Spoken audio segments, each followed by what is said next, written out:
Hi, this is Sam, and I just wanted to share with you a little bit on my evidence-based presentation, which I chose to do the accuracy of pain assessments. So to get started, I wanted to start out with a presentation outline, which I'll be giving a brief introduction, discussing some common types of pain scales, accuracy of pain assessments as they pertain to low communication areas, some current interventions being pursued, and a solution to this problem. So here is my PICO statement, which is our hospitalized adults age greater than 18 who are experiencing pain, getting an accurate pain assessment with a standard pain assessment tool, and if not, could other pain scales be considered to achieve greater pain control, improve patient outcomes, and avoid unnecessary narcotic use? So some benefits to this research. This research really addresses most units in the hospital. Pain is very subjective, so determining the best assessment will help us better treat the patient. Accurate pain assessment as well will help us determine the strength of the needed medications and will allow for us to avoid some narcotics if possible. The importance of this research genuinely comes back to the care being given to the patient. We want to be able to meet their needs without causing too many issues or going too far along the narcotic level. Some of these issues that can be caused would be like increased threshold, even as far as addiction. So effective categorizing could really help the patient. Really, the intended audience too for this presentation is most everyone. In 2017, opioids were declared a public health emergency as there was a current crisis going on. So this research can really help in lowering that. So some objectives to this presentation. We're going to be answering the questions are, what are the most commonly used scales and are they accurate? Could the use of more than one scale help us accurately identify pain? Are there scales that should be used more in certain settings? Are there scales that really are not favored? And what is the best solution to this problem? Certain settings, are a little more obvious. If you have an ICU vented patient, you're not going to be asking them like, what's your scale on a 1 to 10? So are there more areas that should be very much so like clear as day? And as far as the best solution, we really want to find what the most accurate pain assessment tool is that can increase comfort without extraordinary measures and decrease narcotic use if possible. So some common pain scales, there are currently 10 standard scales that are being used right now. Each scale really tends to fall within 3 different categories. There's the numeric rating scale, which is just numbers, the basic, like on a scale of 1 to 10, how bad is your pain? There are the visual analog scales. Those are typically some of the ones where you have even like a color gauge, where patients are to mark a place on the scale that aligns with their pain. And the last one, would be like the category scales. Those will use words as the primary tool, but they also will incorporate, like numbers, colors, or like relative location. There is also a difference between quantitative and qualitative scales. The quantitative ones help define really if the pain is improving or worsening, it's that number. And the qualitative helps to really give an idea of what could be causing the pain. So here are a list of some of the pain scales. We have like the numeric pain scale, the FLAC scale, the comfort scale, the color analog scale. These are just some of the common ones that are used throughout the hospitals. So the visual analog scale is actually the most commonly used scale in the United States. So there was actually a study that was done which showed the validity of the paper and the electronic use of this scale. So this was actually a study that was done. They had just like a little pain that was given to the patient at the end of their finger, and they had them not only show them their pain writing on a paper, but also on a tablet. Hospitals are moving more towards being digital, so that was kind of a little bit of a concern, how accurate a patient might be able to touch the tablet or zoom in, or how accurately we would be able to tell as healthcare professionals where pain might have been marked.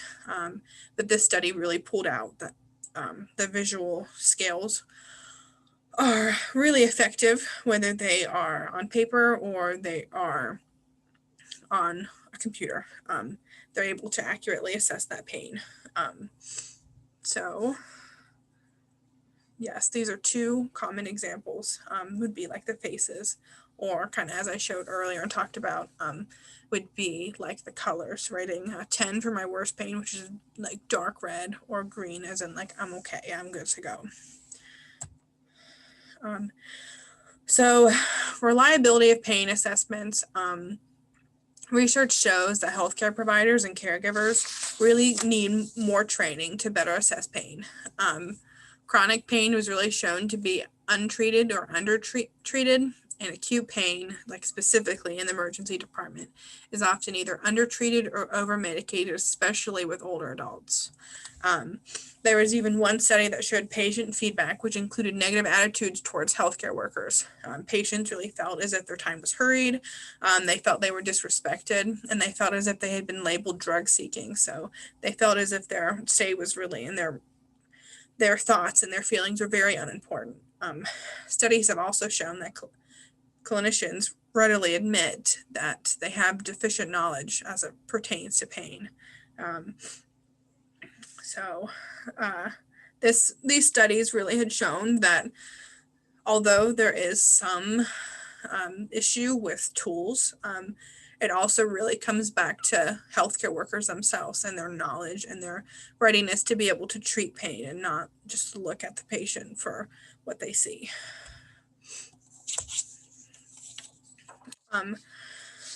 So pain in patients with intellectual disabilities.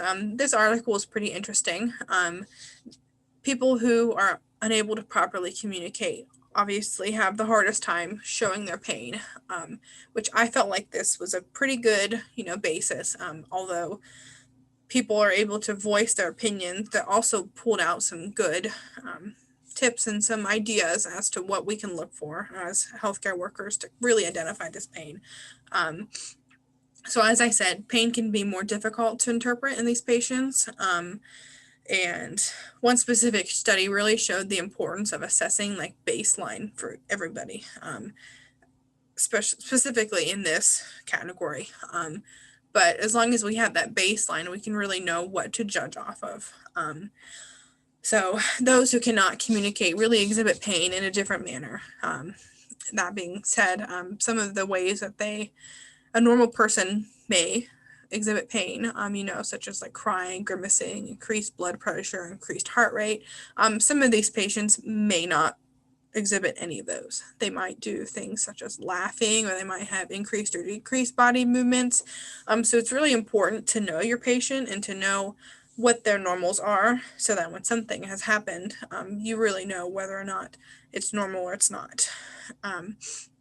So they really used a collaborative assessment to perform pain assessments, and it included things such as self-report, if they were able, behavioral observation, and physiological measures. So that really tied into like just an overall good pain assessment that was not just one specific scale.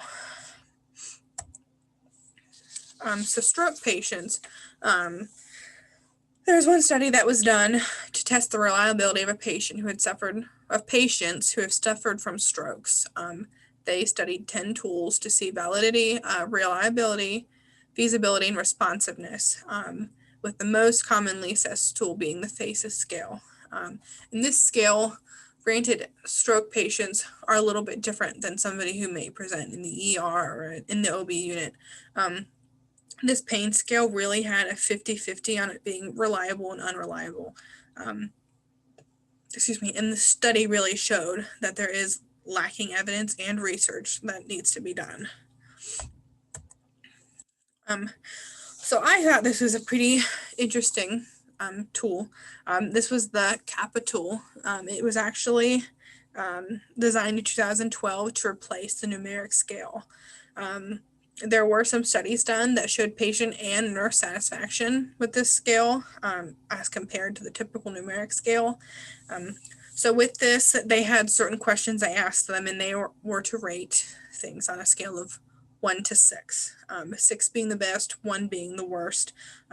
So nurses, 4.7 out of 6 said that they felt like the cap allowed for them to obtain more comprehensive information regarding pain. And patients had a 4.9 out of 6 mean, saying that they felt like this was a way for them to better describe their pain and to give more information to their healthcare providers. This was something that they really felt more research needed to be done and more needed to be thought out before it was implemented into the healthcare system, but it is something that is being moved towards. And as you can see, it questions things such as comfort, their changes in pain, their pain control, and whether or not they think it needs increased or decreased, their functioning and their sleep, which are all part of just that level being and being comfortable. So multidisciplinary assessment. Oh my goodness. Randomized audits were implemented within 8 different areas. So they basically looked and they saw that chronic pain can be described as multifactorial, which indicates the need for multiple action areas. So these audits really searched, it was initial visits specifically to see where physicians and nurses, put possible diagnosis, any medication, treatments, physical therapy, psychological treatment, as well as discussion of opioid risk if they were being used. And the compliance in the beginning was actually very low. It was only 13% of people that were really going the extra mile to see if there were other things that could be done rather than opioids. So after a while, when they redid this, they saw that compliance had increased to 90%, which is a pretty vast difference. So some current interventions being used, again, are some of the multiple assessments, a combination of the pain assessments, kind of as it was shared with patients who cannot communicate. You really have to bring in, watching and having patients, if they can, describe their pain, give a number, but really watching their actions and how they are, watching their vitals, watching everything and really bringing that together. Opioid abuse risk assessment is also something that is becoming, more used. It is something, I guess a little bit of a party of the ugly part of healthcare. Opioids are good, or they're needed in order for patients to be comfortable, for them to heal, but there also is a bad side. So it's really important for us as healthcare workers to really pull out that risk and modify things as we see fit. Hospitals now have really increased communication as well. There are some systems, such as Epic, that you're able to pull on a patient's chart and see visits to other hospitals, notes on where they might have been and what they might have been getting done, to really help just see, some of those common trends of like, are they going for this same thing? Have they had this done here? It really helps to break down to see that we're not doing the same interventions multiple times. And they're also trying to do some prescription regulation, such as like the lowest dose possible for the shortest amount of time. So that's obviously something that we really need to watch, because we don't want to be giving patients no pain control when they need it, but really just, lowering it when we can. So what is known? We know pain management is very difficult, yet it's an essential part of patient care. So as I kind of was showing before, pain is so subjective. For one person, their 3 might be a 9 to someone else. It really depends on the patient. So pain management can be very difficult. We also know that there are many different assessment tools. Each of them can really be used in specific settings. And we also know healthcare professionals have really expressed a need for increased education on pain management. So what needs to be explored? Pain assessments need further studied. Not so much the pain assessment itself, but specifically adding these together and creating, one assessment that kind of brings forth greater aspects. Increased education for health workers should also be greatly explored, and really increasing sensitivity to those who have maybe an opioid dependency. It's pretty common to hear places, and again, they want pain meds. They don't need it now. Going down to that root cause and really trying to figure out what may be going on with the patient, even if it's psychological, there's something going on that needs to be handled. But doing so in a professional way, that's the important part. So as far as solutions, Father, myself, really believe that multiple assessments can help increase pain control as it pertains to chronic pain. Chronic pain, as I said before, is one of those things that's very undertreated. So with multiple tools, they can help us really, get a rating, see how high it is, get some more information, and see whether or not we can really, get down to that pain. Kind of goes back to using the quantitative and the qualitative, not just rating pain, but getting an accurate description. As far as acute pain, that also I believe should be a multiple pain assessment, including their rating, as well as a sensitized assessment of bodily cues. That can be something too that is a little more tricky. There are some patients that, yes, you think they might be having something simple done and they react very heavily. So just really being aware of that and aware of everyone's pain is very different. Increased education and research is really imperative as well, because although there was, a good bit on this topic, especially since the opioid crisis has presented, there really isn't as much as I expected for there to be. Many articles did share that. They really shared that there is not much research out there.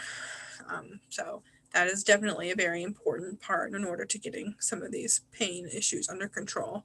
And then also increase access to other hospitals to really ensure that the patient is not receiving extra pain medications or treatments that haven't worked in the past.